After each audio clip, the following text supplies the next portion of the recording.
بن جائے۔ خواجہ ابو الحسن خرقانی رضی اللہ تعالیٰ عنہ بڑے پائے کے بزرگ ہیں، سلسلہ چشتیہ میں ان کا بڑا مقام ہے، بڑا مقام ہے حضرت خواجہ ابو الحسن خرقانی۔ لیکن اتفاق کی بات ایسی ہے کہ ان کی بیوی سخت مزاج تھی، اللہ کے ولی ہے اور ان کے بڑے بڑے شاگرد ہیں، بہت سارے علماء اولیاء ان کے دربار میں بیٹھتے تھے، آتے جاتے تھے، لیکن بیوی کبھی بھی ان کو مانتی نہیں تھی، جب بھی جاتے جھگڑا کرتی تھی۔ اور کیسے جھگڑے؟ چھوٹے موٹے نہیں، کہتی تم کو تو میں اللہ کا ولی مانتی نہیں، تم جھوٹے آدمی ہو، لوگوں کو دھوکہ دیتے ہو، میرے گھر میں میری یہ چیز نہیں لا کر کے دیتے، تم کون سے اللہ کے ولی ہو؟ یہ روز چلتا رہتا تھا۔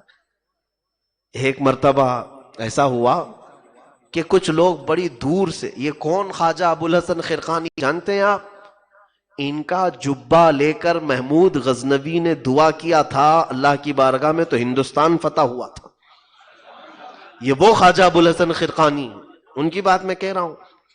کچھ لوگ بہت دور سے، وہ بھی اولیاء ہوں گے، علماء ہوں گے، ملنے کے لیے آئے، خواجہ ابو الحسن خرقانی گھر پر نہیں تھے اور بیگم تھی۔ جیسے مہمان آئے، پوچھا کہ ہیں شیخ المشائخ ابو الحسن خرقانی؟ وہ بھڑک گئی کہ تم لوگ سب دھوکے میں آئے ہو، وہ کوئی شیخ نہیں، کوئی مشائخ نہیں، وہ ایسا ہے ویسا ہے، بہت سارے معاملات۔ تو وہ ڈر گئے۔ خواجہ ابو الحسن خرقانی سے ملاقات ہو گئی، ظاہر سی بات ہے جیسے ہی دیکھا حضرت ابو الحسن خرقانی نے کہا گھر جا کے آ رہے ہو؟ پہچان لیا آپ نے؟ کہا گھر سے آ رہے ہو؟ کہا ہاں ہم گئے تو تھے۔ کہا کوئی بات نہیں، کچھ سنا ہوگا تم نے، اس پر کوئی تم اپنے دل میں خلش مت پیدا کرنا۔ آج جو میرا مقام تم دیکھ رہے ہو اس کی بد زبانی پر صبر کرنے کی وجہ سے ہے، میں نے صبر کیا ہے، اللہ رب العزت اسے ہدایت دے، تم بھی دعا کرو میں بھی دعا کروں۔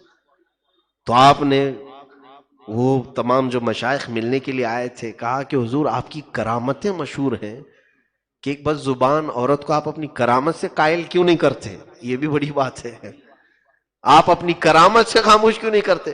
کہا کہ دیکھو میں دکھاتا ہوں کرامت۔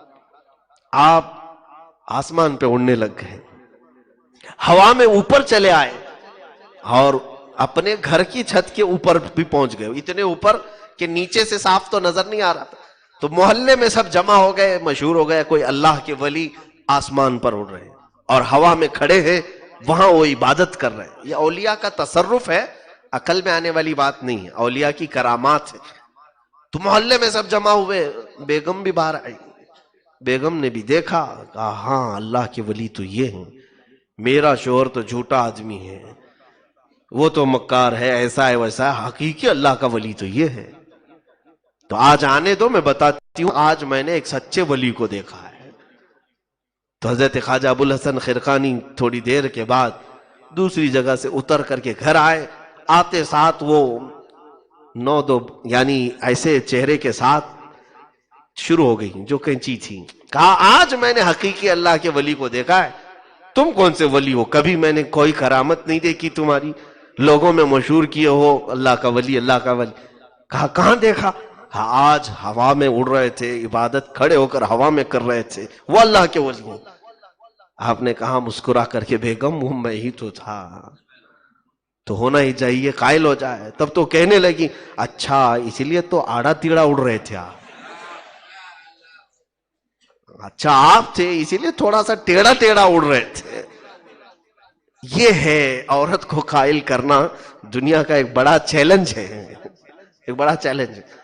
وہ اللہ کے ولی خواجہ ابو الحسن خرقانی نے ان آئے ہوئے مہمانوں سے کہا تم نے کرامت بھی دیکھ لی، اور یہ الگ صنف ہے، یہ مخلوق ایسی ہے کہ جلدی قائل نہیں کر سکو گے۔ اسی لیے شروع میں ہی میں نے جملہ کہا کہ جس کی عورت اس کے قابو میں ہے اس پر اللہ کی بڑی رحمت ہے، اللہ کی بڑی رحمت ہے۔ لیکن یہ تمام معاملات میں کوئی لطیفے اور کہانی کے طور پر نہیں عرض کر رہا ہوں، مجھے میرے آقا کی عظمت بتانی ہے۔